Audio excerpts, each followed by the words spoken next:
Basically, what I want to talk about today is auditing. Historically, Sage has been an environmental consultancy. Looking back about 5 or so years ago, we changed that part and added health and safety and made Sage Safety as one of our business units. Sage Safety was comprised or is comprised of two parts, the process safety management side as well as a personnel health and safety side. And that's where my expertise comes in play, and specifically with the audits. We'll do, whether it's an OSHA compliance audit, coming in and looking at basic OSHA required subjects or matters, looking for things that that might be citations or violations of the OSHA Act. We also do gap analyses. Come in and look at a safety program, identify where the gaps are, where the weaknesses are, and provide recommendations, help implement those recommendations.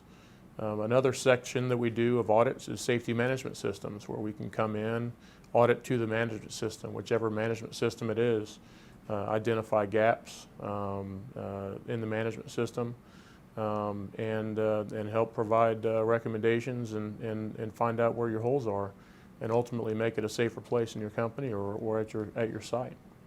Throughout my career, over the years, I've always had safety programs that I've either been in charge of or been part of, and there's always been something that we needed extra, something that we needed more, holes that we had in our program, gaps that we had in our program, things that weren't as strong as they needed to be or as clear as they needed to be. One of the things that Sage can do is, first of all, take a look at the program. Look at it, look for any gaps, whether it's an assessment or an audit that we do, but generally just look at gaps. We all have safety programs at this point in time, in 2015 and beyond. We all have safety programs. I think the point is right now, how do we get to the next step? How do we go, beyond zero incidents? How do we go to the left of zero? How do we get to that next phase? And ultimately, that's by looking at every aspect of our safety programs.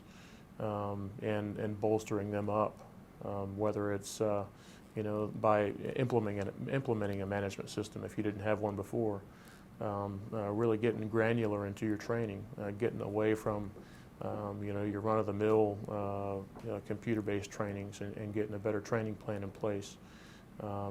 Maybe sometimes it's just coming on site and implementing behavioral-based safety if you're at that level, if you're ready for that. There's many things that we can do by looking at your program to make it to take it to the next level.